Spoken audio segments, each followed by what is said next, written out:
இது நம்ம ஃபேமிலி. அவருடைய பராசக்தி படம் பார்க்கலைன்னா நான் சினிமாவுக்கே வந்திருக்க மாட்டேன். திருப்பதி மலையெல்லாம் ஏற மாட்டீங்க, ஆகவே இந்த மலை ஏறி வரீங்க. உடனே கலைஞர் சொன்னாரு, திருப்பதி மலை ஏறி போனாலும் மொட்டை அடிக்கிறான், இங்க மலை ஏறி வந்தா நீங்க மொட்டை அடி. மக்களோடு சேர்ந்து ரஜினி படமும் கமல் படமும் விசில் சத்தமும் அண்ணன் சிவாஜியினுடைய டைலாக் கைதட்டல் கேட்கும் போது இருக்கிற அந்த உற்சாகம் இந்த ஓடிடிலையும் வராது, டிவிலையும் வராது. கவிஞர் சாப்பாட்டு பிரியர்னா அப்படி சாப்பாட்டு பிரியர். உரிமையா சொன்னா அந்த மட்டன் எலும்பு இதெல்லாம் போட்டாங்கன்னா பார்வதிக்கா எடுத்துட்டு போயிடுவாங்க. என்ன ஏன் கப்ப எடுத்துட்டு போறீங்கன்னா திருஷ்டி விட போகுதுப்பா. இவன் கமல் இருக்கிறானே, அவன் நான் வெஜிடேரியன் என்ன சாப்பிட்றான்னு தெரியாது. ராதியா என்ன உலகம் பூரா சாப்பிட்ட போந்தான். அது ஒரு நாள் பார்த்துட்டு ஐயோ இது என்னால் சாப்பிட முடியாதுன்னு ஓடிடுச்சு.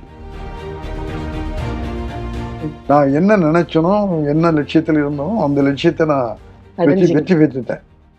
ஆனா ஒரு வெற்றி பெற்றனா இன்னொரு வெற்றியை நான் இழந்துட்டேன். அதுதான் குடும்பம். உங்க மனைவி இல்ல, இந்த வயதுல அவங்க இல்லாத வாழ்க்கை எப்படி சார் இருக்கு சார்? நீங்க கலைப்பயணத்துல இருக்கிறீங்க, படிச்சிட்டு இருக்கிறீங்க, சமூகத்துல பல இயக்கங்களோட இலக்கிய அமைப்புகளோட தொடர்புல இருக்கிறீங்க. கலை விஷயங்களை இதுவரைக்கும் விடல. இன்னும் அதை உயிர்ப்போட வச்சிருக்கக்கூடிய உங்க வாழ்க்கையில உங்க மனைவி இல்ல, இந்த வயதுல அவங்க இல்லாத வாழ்க்கை எப்படி சார் இருக்கு? அது இல்லாத வாழ்க்கை தான். அதுல எந்த விதமான மாற்றம் இல்லை. ஏன்னா எல்லாத்தையுமே அவ பண்ணிட்டு போனதுனால எனக்கு ஒண்ணுமே தெரியாது. குழந்தைகளை வளர்த்ததான், படிக்க வச்சதான், வீட்டில் என்ன நடக்குது, பாலா பருப்பா அரிசி எல்லாமே அவளுடைய மூலம்தான் போச்சு. ஆகவே குடும்ப தலைவனா நான் ஒழுங்கா இல்லை. குடும்ப தலைவியா இருந்து அவ எல்லாத்தையும் காப்பாத்திட்டா. அதுதான் உண்மை. இப்போ அவ இல்லாத இந்த நேரத்துல என்னுடைய பிள்ளைங்க நல்லா பார்த்துக்கிறாங்க. என் மக, மாப்பிள்ளை, மருமக, அவங்க எல்லாருமே பார்த்துக்கிறதுனால அதை பேலன்ஸ் பண்றாங்க. ஆனா மனைவி இல்லைங்கிற ஒரு இடம், நம்முடைய கவலைகளை, நம்முடைய துக்கங்களை, நம்முடைய துயரங்களை சொல்றதுக்கு ஒரு ஆள் வேணும். நான் எல்லாரையும் போய் மகட்டையோ மருமகட்டையோ மாப்பிள்ளைகிட்டயோ சொல்ல முடியாது. அந்த இடம் வேக்கண்டா போயிடுச்சு. இப்படி கிடக்குறீங்க சார். எனக்கு என்ன பண்ண முடியும்? இல்லை, இப்போ நிச்சயமா இல்லை. இன்னுமே அதை யோசிச்சு பிரயோஜனமே இல்லை. அவ இருக்கிறத நினைச்சு அவன் படத்தை பார்த்து என் குறைகளை சொல்லிட்டு இருக்கிறேன். அந்த இடத்த நிரப்புறதுக்கு யாராலையும் முடியாது. அதுக்காக என் பிள்ளைங்களோ மருமகளோ மகனோ வருத்தப்பட வேண்டிய அவசியம் இல்லை. அது அதுக்கு அவளுக்குள்ள தனி இடம். அதை மாற்ற முடியாதுங்கிறத மட்டும் உங்கள்கிட்ட சொல்றேன். ஆனா ஒரு விஷயத்தை இந்த நேரத்தில் உங்கள்கிட்ட எல்லாம் பகிர்ந்து கொள்ள ஆசைப்படுறேன். எப்பவும் வேலை வேலை வேலை வேலை, புகழ் புகழ், பணம் பணம், அப்படியே போய் வாழ்க்கையை சினிமாவில் சேர்த்துக்கிட்டோம். நான் என்ன நினைச்சனோ, என்ன லட்சியத்தில் இருந்தோம், அந்த லட்சியத்தை நான் வெற்றி பெற்றுட்டேன். ஆனா ஒரு வெற்றி பெற்றனா இன்னொரு வெற்றியை நான் இழந்துட்டேன். அதுதான் குடும்பம். குடும்பத்துக்காக நேரம் ஒதுக்கல. பிள்ளைங்க படிக்கிறாங்க தெரியாது, படிச்சு போனாங்க பண்ணாலும் தெரியாது. ஆகவே எல்லாத்தையும் பார்த்துக்கிட்டு இருந்தது என் மனைவி. ஆகவே குடும்பத்துக்காக நேரம் ஒதுக்காததுனால இன்னைக்கு நான் இயக்கத்தோட உங்கள்கிட்ட எல்லாம் வருத்தத்தோட சொல்லிக்கூட ஆசைப்படுறேன். ஆகவே தயவு செஞ்சு என்னதான் வேலை என்னதான் இருந்தாலும் வேலைக்கு அடிமையாக ஆகாதீங்க, குடும்பத்தையும் கவனிங்க அப்படிங்கிறத உங்கள்கிட்ட சொல்றேன். அதுக்கு அனுபவப்பட்ட முறையில் சொல்றேன். அது இல்லைன்னா அந்த துக்கமும் வருத்தமும் ஏக்கமும் மனசுல இருக்கும். அது எனக்கு இருக்கு. அதை வச்சு உங்க எல்லாருக்கும் சொல்றேன், குடும்பத்துக்கு, மனைவிக்கு, மக்களுக்கு நேரம் ஒதுக்குங்க. அவங்களோட சந்தோஷமா இருக்கிறதுக்காக வெளியில போயிட்டு வாங்க, வெளிநாட்டுக்கு போயிட்டு வாங்க. அவங்கள கூட்டிக்கிட்டு 4 இடத்துக்கு போய் அவங்களோட பேசி சந்தோஷமா வந்தீங்கன்னா அவங்களுக்கு அவ்வளவு சந்தோஷம் இருக்கும். நான் இழந்துட்டேன்னு வருத்தப்படுற மாதிரி அவங்க என்னை எவ்வளவு இழந்திருப்பாங்கிறத இப்போ உணர்றேன். ஆகவே நீங்கள்லாம் இந்த உணர்வுக்கு வர்றதுக்கு முன்னால நீங்க உணர்ந்து குடும்பத்துக்கும் குழந்தைகளுக்கும் நேரம் ஒதுக்கி குடும்பத்தோட வாழணுங்கிறத என்னுடைய அன்பான வேண்டுகோளா இந்த நிகழ்ச்சி மூலமா அவங்கள்ட்ட சொல்லி. சார், கலைஞர் ஐயா சினிமாவோட ஒன்றிணைந்து வாழ்க்கையே சினிமாவும் அரசியலும் எழுத்தும் அப்படின்னு சொல்லிட்டு தன்னை முழுமையா வந்து ஆரம்ப காலங்கள்ல ஒப்படைத்து இருந்த ஒரு மாமனிதர் வந்து முத்தமிழறிஞர் கலைஞர். அவர்களோடு உங்களுடைய உறவு எப்படி இருந்தது? உங்கள் படங்களை பற்றி அவர் கருத்து என்னவாக இருந்திருக்கு? முத்தமிழறிஞர் எங்களோட இருந்தார் இல்ல, அவருடைய பராசக்தி படம் பார்க்கலைன்னா நான் சினிமாவுக்கே வந்திருக்க மாட்டேன். அவருடைய வசனங்கள், அவருடைய எழுத்துக்கள், அவருடைய பேச்சுக்கள், அதுதான் எங்களை கொண்டு வந்து இந்த சினிமாவில் சேர்த்ததுக்கு காரணமே. என்ன மட்டும் இல்லை, லட்சக்கணக்கான பேர் திரைத்துறைக்கு வருவதற்கு அஸ்திவாரமே கலைஞர் அவர்கள் தான்ங்கிறத மகிழ்ச்சியோடையும் பெருமையோடையும் சொல்லிக்கொள்ள ஆசைப்படுறேன். பட் இவ்வளவு விஷயம் அந்த மனுஷனுடைய தலையில எப்படி இருந்துச்சுன்னு தெரியல. இன்னைக்கு நீங்க கம்ப்யூட்டர்னு போட்டு அமைக்கிட்டு இருக்கிறீங்க. எந்த கம்ப்யூட்டரும் இல்லாத காலத்துல அவர் எழுதியிருக்கிற புத்தகங்கள், நாவல்கள், நாடகங்கள், சினிமாக்கள் அப்படின்னு பார்த்தா யாருமே செய்ய முடியுமா அப்படிங்கிற கேள்விக்குறியோடு தான் இருக்கும். அதுல குறிப்பா ஒரு விஷயம், அவருடைய படங்கள் எல்லாத்துக்கும் சென்சார் ப்ராப்ளம். எந்த இதுவும் அவர் வசனம் எழுதும்போது அந்த வசனத்துக்குள்ள எப்படியாவது கொள்கையை கொண்டாந்து நிறுத்திடுவாரு. அதுவே திரும்பி பாருன்னு ஒரு படம், அதான சிவாஜி ஆக்ட் பண்ண படம். அந்த படத்துல சென்சார் கட்டு அந்த மாதிரி கட்டு. ஏன்டா இதை இவ்வளவையும் வெட்டிட்டோம்னா படமே இருக்காதரா, என்னடா இப்படி பண்றாங்கன்னு சொல்லிட்டு, சரி நானே அந்த சென்சார் ஆஃபீஸர் பாக்குறேன்னு சொல்லிட்டு கலைஞர் புறப்பட்டு வந்தார். அப்போ பனகல் பார்க்கு பக்கத்துல 3வது மாடியில சென்சார் ஆபீஸ், லிப்ட் எல்லாம் கிடையாது. சரி. சாஸ்திரின்னு ஒரு பெரிய கண்டிப்பான ஒரு சென்சார் ஆபீசர். அவர் கலைஞர் மேலே ஏறி வரதை பார்த்தோன்னே பார்த்துட்டு கலைஞர் வந்தோடனே, நீங்க திருப்பதி மலையெல்லாம் ஏற மாட்டீங்க, ஆகவே இந்த மலை ஏறி வரீங்க ஒரு கிண்டலா. உடனே கலைஞர் சொன்னாரு, திருப்பதி மலை ஏறி போனாலும் மொட்டை அடிக்கிறான், இங்க மலையேறி வந்தா நீங்க மொட்டை அடி. எங்க இருந்துதான் வரும் தெரியாது. அதுதான் கலைஞர். நீங்க மொழியா இருந்தா நீங்க மொட்டை அடிக்கிறீங்க. அவரால் ஒண்ணுமே பேச முடியல. அப்படி பேசி சண்டை போட்டு பல விஷயங்களை வெட்டினதையெல்லாம் திருப்பி வாங்கிட்டு வந்தாரு. அதே மாதிரி ஒவ்வொரு விஷயத்திலையும் அந்த உங்க படத்தை பத்தி என்ன சார் சொல்லுவாரு? என் படத்தை பத்தி அவர் என் படத்தை முழுசா அவர் பார்த்த படம் அந்த தியாகுங்கிற படம். அந்த ஒரு பார்த்தாருன்னு சொன்னீங்க. அந்த இதுக்கு மது பழக்கத்திற்கு எதிரான அதை பார்த்துட்டு அவர் என்ன சொன்னது, முத்து இந்த மாதிரி படமெல்லாம் பண்ணுவீங்கன்னு கேட்டாரு. அப்போ எல்லா படங்களையும் பார்த்திருக்காரு, படமெல்லாம் பண்ணுவாருன்னு கேட்டார். நான் பண்ணுவேன் சார், பண்றதுக்கான வாய்ப்பு வர மாட்டேங்குது, இப்படி பண்ணிட்டு நாங்க தவிச்சுக்கிட்டு இருக்கோம், அதை ரிலீஸ் பண்ண முடியல, இல்லை அதை ரிலீஸ் பண்ணிடுவோம்ப்பான்னு சொல்லிட்டு அதையும் ரிலீஸ் பண்ணார். முரசொலி அறக்கட்டளையில விருது கொடுத்தாரு. கலைஞர் விருதே எனக்கு கொடுத்தாங்க. அந்த மாதிரி அதில் இன்னொரு விஷயம் உங்கள்கிட்ட சொல்ல ஆசைப்படுற விஷயம், பெத்தமனம் பித்தன்னு நான் 3வது 4வது படம் அந்த படம். சரி. சாவித்திரி அம்மா ஆக்ட் பண்ண படம். சரி. குணம் தயாரிச்ச படம். சரி. அந்த படம் பெரிய வெற்றி படமாகி 100வது நாள் ஓடிடுச்சு. சரி. ஒன்று எங்களுக்கெல்லாம் அப்போதான் அந்த இளமையினுடைய துடிப்பு அப்பதான் வந்துகிட்டு இருக்கோம்.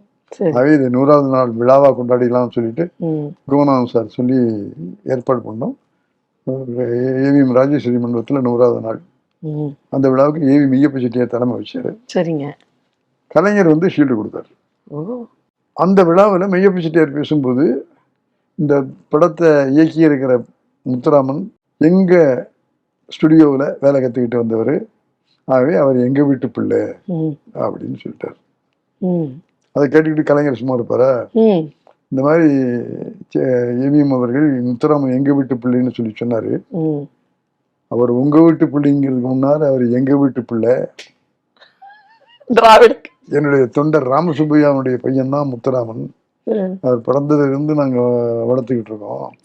ஆகவே சுப்பையானுடைய பையன் உங்க வீட்டு பிள்ளை இல்லை, அவர் எங்க வீட்டு பிள்ளை, ஆகவே முத்துராமன் எங்க வீட்டு பிள்ளைன்னு கலைஞர் சொன்னார்.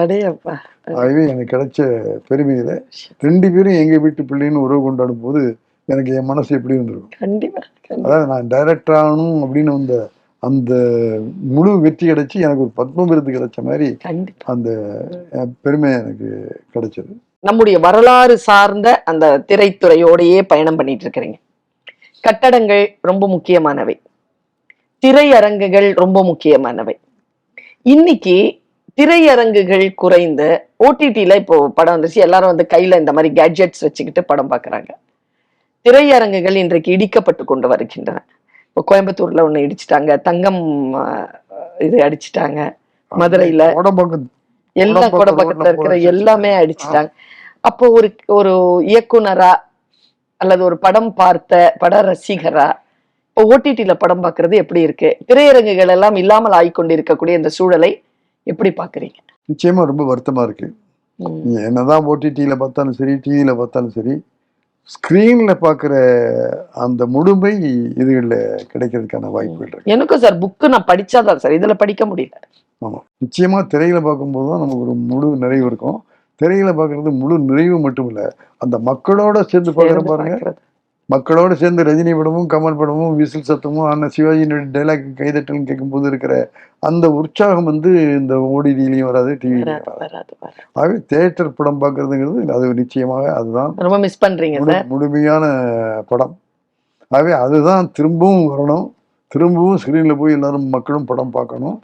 இன்னும் சொல்ல போனா மக்களை திரைக்கு வர்ற மாதிரி படங்களை தயாரிக்கணும் அப்படிங்கிறதையும் சொல்லிக்கொள்ளாது.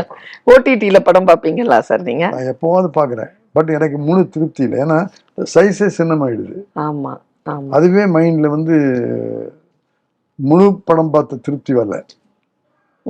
ஆனா இன்னைக்கு இருக்கிற வேகத்துல எல்லாம் அதுலயோட இல்லையே, செல்ஃபில படம் பார்த்து அந்த அளவுக்கு செல்ஃபி அளவுக்கு நம்ம சுருங்கிட்டோம் அப்படின்னு சொல்லும்போது அது திருப்தி இல்லை. ஆனா பட்டு இல்லாத ஊருக்கு இழுப்ப பூச்சி கரைங்கிற மாதிரி இப்போ ஆகிட்டு இருக்கு. ஆகவே நான் இப்போ இந்த சினிமாவை பற்றி சொல்ல போகும்போது அந்த செட்டியார் காலம், நாயிரெட்டியார் காலம், வாசன் காலம் மாதிரி தேட்டர் ப்ரொடியூசர், தேட்டர் டிஸ்ட்ரிபியூட்டர் அப்படி வந்து அவங்களுக்குள்ள ஒரு அண்டர்ஸ்டாண்டிங் வந்து படங்கள் முன்போல ரிலீஸ் ஆனா எங்களுக்கெல்லாம் திருப்தி. சார், இப்போ உங்களுடைய வாழ்க்கையில இப்போ உங்களுடைய உணவு பழக்கமோ உங்களுடைய வாழ்க்கையோ நீங்கள் எடுத்த படத்தினால் மாறி இருக்கா? படத்தினால் மாறி இருக்கு. உணவு பழக்கம்லாம் ஏதாவது காரைக்குடியில எங்க வீட்டுல மட்டன் பெரும்புரி மட்டன் செய்வாங்க, சில நேரங்கள்ல சிக்கன் செய்வாங்க, வேற எதுவும் பெருசா நான் வெஜிடேரியன் இருக்காது. கண்ணதாசன் வீட்டுக்கு வரவிட்டு தான் கண்ணதாசனுடைய மனைவி பார்வதி அக்கா இருக்காங்களே, சமையல் எக்ஸ்பர்ட். இன்னைக்கு ரேவதி சண்முகம்னு இன்னைக்கு புத்தகம் எல்லாம் எழுதிட்டு இருக்கிறாங்க, உங்களுடைய அம்மா. ஓ சரி சரி. அப்படி சமைப்பாங்க. அதுவும் நான் வெஜிடேரியன் சமையல்னா சாப்பிடாம இருக்க முடியாது, அப்படி அப்படி சாப்பிட. கவிஞர் வந்து சாப்பாட்டு பிரியர்னா அப்படி சாப்பாட்டு பிரியர். உரிமையா சொன்னா அந்த மட்டன் எலும்பு இதெல்லாம் போட்டாங்கன்னா பார்வதிக்கா வந்து எடுத்துட்டு போயிடுவாங்க. என்ன ஏன் கப்ப எடுத்துட்டு போறீங்கன்னா திருஷ்டி விட போகுதுப்பா அப்படி. அதாவது விளையாட்டா சொல்லுவோம், ஊறுறதுல ரயில், பறக்கிறதுல மிதக்கிறதுல கப்பலை தவிர பாக்கியெல்லாம் சாப்பிடுவார். விரும்பி விரும்பி சாப்பிடுவார். ஒவ்வொருதும் காடா கொண்டா, அதை கொண்டா, இதை கொண்டான்னு, புறாவை கொண்டா அப்படின்னு சொல்லி சாப்பிடுவாரு. ஆக மொத்தம் இந்த நான் வெஜிடேரியன் அதிகமாக சாப்பிட பழகிட்ட இடமே கண்ணதாசனுடைய வீடும் பார்வதி அக்காவுடைய சமையலும் தான். அது எனக்கு இன்னும் அந்த எச்சி விடக்கூடும். அதே பழக்கம் ஸ்டுடியோவிலையும் நான் எல்லா நடிகர்களோடையும் சாப்பிடுவேன். எல்லாரும் என்னை விரும்பி கூப்பிடுவாங்க. அது சிவாஜி வந்து ரொம்ப இந்த முத்துராமன் ஒண்ணுமே செய்ய மாட்டான்டா, சாப்பாடு தான்டா நல்லா சாப்பிடுவான். இன்னைக்கு திருவள்ளிக்கேணி பாய் வீட்டில் இருந்து தம் பிரியாணி வந்துருக்குடா, ஏன் ஷூட்டிங் வந்திருக்க மாட்டாரு, வேற ஷூட்டிங் வந்துருப்பாரு, ஆளை விட்டு என்னை கூப்பிட்டு வந்து சாப்பிடுவேன். அதே மாதிரி தம்பி பிரபு, அண்ணே அண்ணே அண்ணே, என்ன பிரபு, இன்னைக்கு நம்ம சூரக்கோட்டையில இருந்து ஏரி மீன் வறுவல் குழம்பு எல்லாம் வந்திருக்கு, நீமா இது சாப்பிட்டே இருக்க முடியாது, அப்படி ஒரு டேஸ்ட் அப்படின்னு சொல்லிட்டு பிரபு. இவன் கமல் இருக்கிறானே, அவன் நான் வெஜிடேரியன் என்ன சாப்பிட்றானே தெரியாது. அதுவும் சாப்பிட்றது முழுசு சாப்பிட்டா போகல, அவன் பாயில்ல சாப்பிடுவான். பார்க்கும்போதே நமக்கு ஒரு ரத்தகத்தமா இருக்கும்.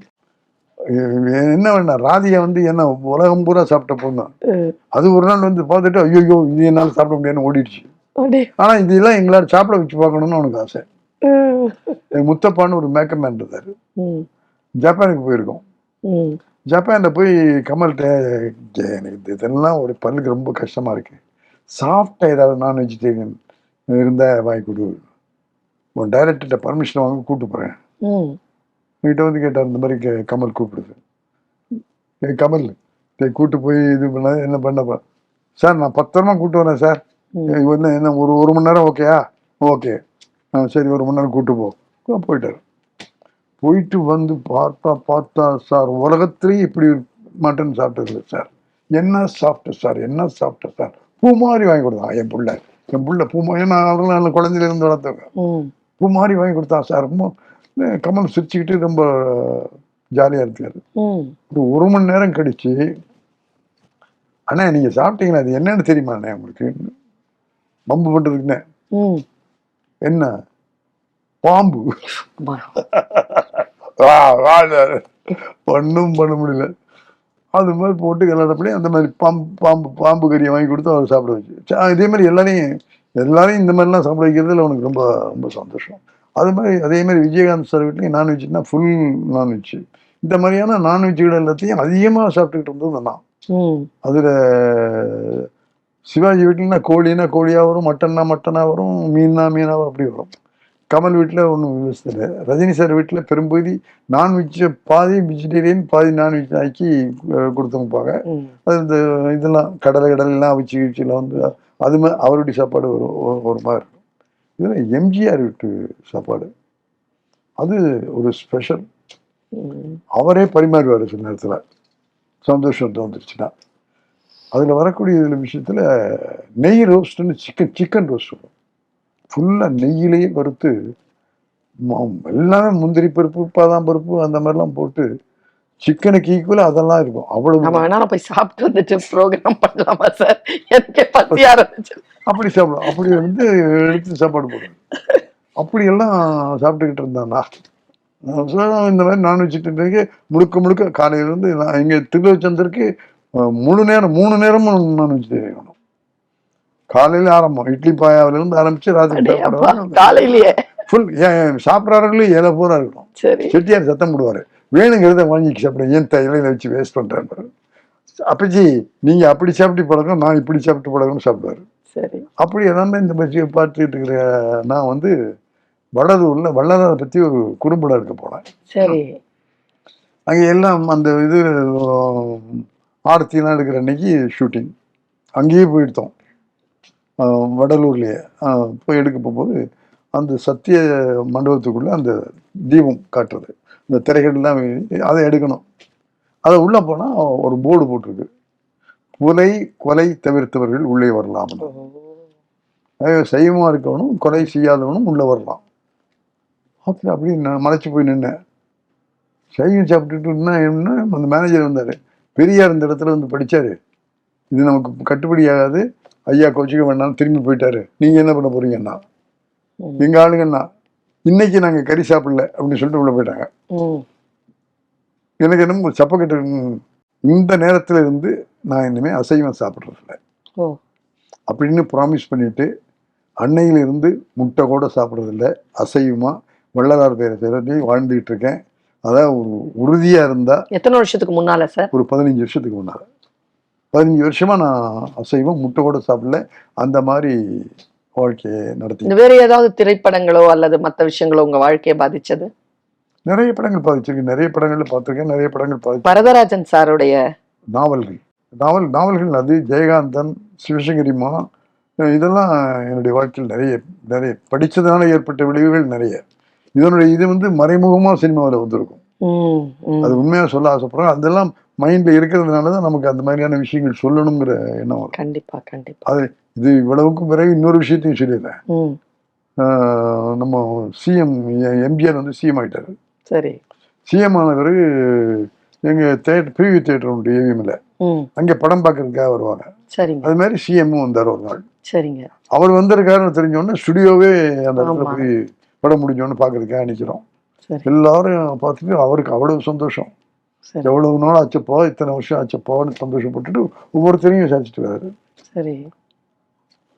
நான் நிக்கிறேங்க கிட்டக்கு வந்து, என்ன வேணும்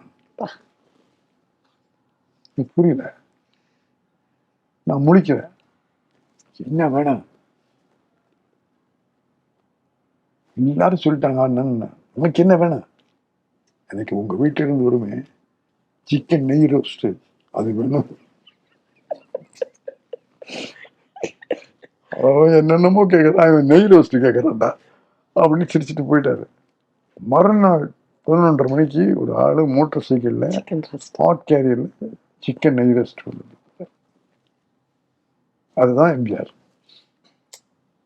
ஏன் சொல்றேன்னா அந்த உள்ள இருந்தது எம்ஜிஆர் சார போயிட்டுல இல்ல, எம்ஜிஆர் சார சந்திக்கிறதுக்கு முன்னால நீங்க வள்ளலார சந்திச்சிருந்தீங்கன்னா எம்ஜிஆர் ஐயா கிட்ட வேற ஏதாவது கேட்டிருப்பீங்க. இல்ல அது மாதிரியான உறவுகள் இருந்தது. இல்ல அந்த வில் பவர் வரும், வில் பவர் வேணும். சரி சரி. அப்படிங்கிறத உங்கள்கிட்ட சொல்றதுக்காக தான் இந்த நான் அசைவமான கதையை உங்கள்கிட்ட சொன்னேன். சரி சரி. ஆகவே இது எல்லாருமே மனசுல முடியுமான்னு கேட்காதீங்க. முடியும் நினைச்சு செஞ்சா முடியும். முடியுமான்னு கேட்க முடியாது. You can only a possibility small. எண்ணத்துல போய் அந்த வில் பவர் இருக்கு. அந்த வில்பத்தை நம்ம செயல்படுத்தணும். அது இது மட்டும் இல்ல, நான் நான்வெஜ் மட்டும் சொல்ல, இந்த மது விஷயம் சொல்றாங்களே, அந்த மது விஷயத்துக்கு நீங்க எங்க போயிட்டு இருக்குன்னு எனக்கு பயமா இருக்கு. அதுல குறிப்பா இந்த கல்லூரி மாணவர்கள் மட்டும் இல்ல, கல்லூரி மாணவிகளும் போதைக்கு அடிமையாகிட்டு இருக்கிறாங்கன்னு நான் செய்திகளை படிக்கும்போது பயமா இருக்கு. தற்கொலைகள், அந்த தற்கொலை வருவதற்கு காரணமே இந்த போதைப் பொருட்கள். அவன் தயவு செஞ்சு இதுங்களெல்லாம் விடுறதுக்கு என்ன முடியுமோ அது மாதிரி விடுங்க, அல்லது கத்துக்காதீங்க. சொல்லுங்க. யாரு வந்து பீர் ஒண்ணுமே இல்ல தண்ணி அப்படின்னு சொல்லுவான், கேட்காத. ஒரே ஒரு சிப் பண்ணி குடும்பம் பண்ணாத, அதை நீ எல்லாம் பண்ண ஆரம்பிச்சீங்கன்னா தான் அது பழக்கத்துக்கு வரும். ஆக தைரியமா நோ அப்படின்னு சொல்றதுக்கு, இந்த பழக்கத்துக்கெல்லாம் இடையூறுகள் வரணுங்கிறதுக்கு இந்த விழிப்புணர்வுக்கு உதாரணத்துக்கு தான் சொல்றேன். தயவு செஞ்சு இந்த விஷயத்துக்கெல்லாம் நோ சொல்லுங்க, தைரியமா சொல்லுங்க. அப்பதான் நீங்க வாழ்க்கையில முன்னேற முடியும். ஒரு குரல், ஒரு குரல் மனசுல பதிச்சுக்கிட்டீங்கன்னா நீ தப்பு பண்ண மாட்டேன். சொல்லுங்க. தன்னஞ்செறிய பொய்யற்க, பொய்த்த பின் தன்னஞ்சே தன்னை சுடும் சொன்னான் வெல்வன். உன் மனச்சாட்சி இருக்கு, யாருக்கும் தெரியாம இருக்கலாம். உங்க அப்பா அம்மாவுக்கு தெரியாம இருக்கலாம், உங்க வாத்தியாருக்கு தெரியாம இருக்கலாம், நண்பர்களுக்கு தெரியாம, நீ செய்யற தப்பு யாருக்குமே தெரியாம இருக்கலாம். உன் மனச்சாட்சிக்கு தெரியும்ல, கண்டிப்பா தெரியும் இல்லையா? அந்த மனச்சாட்சி நீ தப்பு பண்ணன்னு உன்னை குத்தி காட்டும். ஆகவே தப்பு பண்ணாதேன்னு சொன்னான். தன்னெஞ்செறிய பொய்யற்க, பொய்த்தபின் தன்னெஞ்சே தன்னை சுடும் என்று சொன்ன வள்ளுவனுடைய குரலை மனசுல பதிச்சுக்க, நிச்சயமா தப்பு பண்ண மாட்டேன். விஷ்ணுமுத்திரன் தப்பு பண்ணாம இருக்கேன் அப்படின்னு சொன்னா அந்த குரல் என் மனசுல இருக்கு. அந்த குரல் என்னை கேடயமா இருந்து இந்த சினிமா உலகத்துல என்னை காப்பாத்தி இருக்கு. ஆகவே உங்க இளைஞர்களை, மாணவர்களை, உங்க எல்லாரையும் இருகரம் கூப்பி கேட்டுக் கொள்கிறேன். ஒழுக்கமற்ற வாழ்க்கை இங்க வந்துகிட்டு இருக்கு. அந்த ஒழுக்கமற்ற வாழ்க்கையை போக்க வேண்டுமானால் இந்த குரலை மனதில் வைத்துக் கொண்டு ஒழுக்கத்தோடு வாழ்ந்து இந்த நாட்டை, இந்த வீட்டை, இந்த சமூகத்தை ஒழுக்கமுள்ள நாடாக ஆக்க வேண்டும் என்ற வேண்டுகோளை இந்த பேட்டியின் மூலமாக அத்தனை பேருக்கும் தெரிவித்துக் கொள்கிறேன். இந்த வாய்ப்பு கொடுத்திருக்கிற இந்த ஆனந்த விகடன் குழுவுக்கு என்னுடைய மனமார்ந்த வாழ்த்துக்கள். ஐயா எஸ் வாசன், பாலசுப்ரமணியம் ஐயா, சீனிவாசன் ஐயா, இவர்களெல்லாம் இன்றைக்கு இதை பெரிதாக்கி 100ஆம் ஆண்டு விழா கொண்டாட போகிறார்கள். அப்படி 100 ஆண்டு கொண்டாடுகிற அந்த ஆனந்த விகடன் குழுவுக்கும் அந்த பரம்பரைக்கும் என்னுடைய உளமார்ந்த நன்றியும் வணக்கத்தையும் சொல்லி இந்த வாய்ப்பை கொடுத்தவர்களுக்கு நன்றி கூறி, என்னை வந்து பேட்டி எடுத்திருக்காங்க இந்த அம்மா, பொல்லாதம்மா. இந்த அம்மா கல்லூரி பேராசிரியராக மட்டும் மாணவ மாணவிகளை திருத்தவில்லை, இந்த நாட்டிலே சிறந்த சொற்பொழிவாளராக இருந்தும் இந்த நாட்டு மக்களையே திருத்தி கொண்டிருக்கிறார்கள். அப்படி வாழ்க்கைக்கு நல்ல நெறிகளை சொல்லிக் கொண்டிருக்கிற பர்வீன் சுல்தானா அவர்களுக்கும், இலக்கியத்துறையிலே அவர்கள் எப்படி பேசுறாங்கிறது எங்களுக்கு தான் தெரியும். சும்மா வந்து கஜபிச்சன்னு பேசிட்டு போறது இல்லை, புள்ளி விவரங்களோட, இலக்கியத்தோட, அந்த இலக்கிய ரசனையோட எடுத்து சொல்லுகிற அந்த அம்மையாருக்கும் என்னுடைய மனமார்ந்த வாழ்த்துக்களையும் நன்றியும் கூறி, உங்களுடைய பணிகள் தொடர வேண்டும், வளர வேண்டும், இதன் மூலமாக மக்கள் பயனடைய வேண்டும் என்பதையும் இந்த நிகழ்ச்சியிலே உங்களோடு பகிர்ந்து கொள்கிறேன். இந்த நிகழ்ச்சிக்கு துணையாக இருக்கிற எல்லா தொழில்நுட்ப கலைஞர்களுக்கும், ஆனந்த விகடன் குழுவுக்கும் என்னுடைய உளமார்ந்த நன்றி, வணக்கங்கள். ஆகவே என் நன்றி கொண்டார்க்கும் உய்வுண்டாம், உய்வில்லை செய்நின்றி கொண்ட குழந்தைக்கு என்று சொல்லி நன்றியோடு ஆனந்த விகடன் நினைத்துக் கொள்வோம் என்று உங்கள் எல்லாருக்கும் என்னுடைய வணக்கத்தை கூறி விடைபெறுகிறேன். வாழ்க, வளர்க, வணக்கம். எந்த படத்தை பார்த்து அந்த இளைஞன் புலகாகிதம் அடைந்து திரைத்துறைக்கு வந்தாரோ அந்த ஆளுமைகளை வைத்து படத்தை இயக்குகின்ற அந்த பேராற்றல் பெறக்கூடிய வாய்ப்பை காலம் அவருக்கு நல்கியது. அவருடைய வாழ்க்கை பயணத்தை மிக நுட்பமாகவும் மிக வெளிப்படையாகவும் அவர் நம்மோடு பகிர்ந்து கொண்டிருக்கிறார். அவர் பேசிய பேச்சிலிருந்து பல விஷயங்களை நாம் கண்டெடுத்தோம். ஒரு படைப்பாளராக இருந்து 50 ஆண்டுகளுக்கு முன்னால் இருந்த அந்த படைப்பாளராக இருந்த அந்த தன்மையை இப்பொழுது இருக்கக்கூடிய தலைமுறை வரைக்கும் கொண்டு செலுத்துகின்ற ஒரு மிக நுட்பமான கடமை உணர்வு கொண்ட, மக்களின் மீது அன்பு செலுத்துகின்ற, நாகரிகத்தின் மீதும் கலையின் மீதும் பண்பாட்டின் மீதும் தமிழ் மொழியின் மீதும் நம்பிக்கை வைத்திருக்கக்கூடிய ஒரு ஆளுமையை சந்தித்த மிகப்பெரிய மகிழ்ச்சியோடு இந்த நேர்காணலை நிறைவு செய்கிறோம். நன்றி ஐயா.